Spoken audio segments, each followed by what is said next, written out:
साथियों, जय सीताराम। देखिए, मैं छोटा मोटा कवि हूँ, कोई बहुत बड़ी तोप नहीं हूँ। एक बार मैंने जन चेतना साहित्य कवि मंच से भी कुछ प्रस्तुति आप लोगों तक पहुँचाई है। यूट्यूब चैनल के माध्यम से अपने यूट्यूब में मैंने वो कविता भेजी थी। पहला मंच मुझको मिला है कवि मंच में, कवि दरबार में पहली बार मैंने मंच साझा किया है और उस मंच का नाम था चेतना साहित्य कवि सम्मेलन। चेतना साहित्य मंच कवि सम्मेलन, पहली कविता मैंने बोली थी वहाँ पर। और ये सब हो पाया है मेरे बहुत ही अच्छे मित्रवत मेरे बड़े भैया हैं बड़े भैया, लेकिन मित्रवत व्यवहार है मेरा उनका। वो मुझे अपना मित्र ही मानते हैं, बल्कि है मेरे बड़े भैया वो। तो वहाँ पर मैंने एक कविता बोली थी। उस कविता का शीर्षक था माँ की कृपा। कविता का शीर्षक था माँ की कृपा। और आज जो मैं आप लोगों को कविता सुनाने जा रहा हूँ, जो मैंने आज बनाई है, वो आप लोगों तक साझा करना चाहता हूँ। उम्मीद है इसमें भी आप लोग थोड़ा सा अपना आशीर्वाद मुझे ज़रूर देंगे। तो आज की जो कविता है, देखिए, ज़्यादातर मैं अपनी कविताएं माता पिता के ऊपर से ही लिखता हूँ।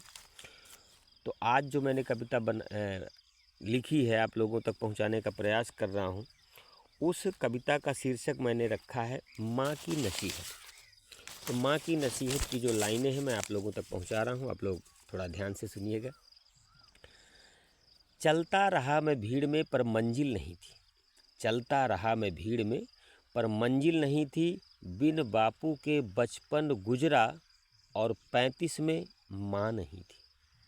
चलता रहा मैं भीड़ में पर मंजिल नहीं थी। बिन बापू के बचपन गुजरा और 35 में माँ नहीं थी। नसीहत माँ की साथ है मेरे, नसीहत माँ की साथ है मेरे। अब परवाह नहीं जमाने की, क्योंकि मिल गई थी मंजिल मुझे माँ की दी नसीहत बचाने की। मिल गई थी मंजिल मुझे माँ की दी नसीहत बचाने की। अब माँ की नसीहत क्या थी, जो माँ ने नसीहत दी थी मुझको, वो नसीहत क्या थी कि मोहब्बत से रखना पत्नी और बच्चों को, मोहब्बत से रखना पत्नी और बच्चों को। हमेशा देख कर चलना खाई और गच्चों को, हमेशा देख कर चलना खाई और गच्चों को। चूँकि हंसता वही है जो हंसाना जानता है, हंसता वही है जो हंसाना जानता है।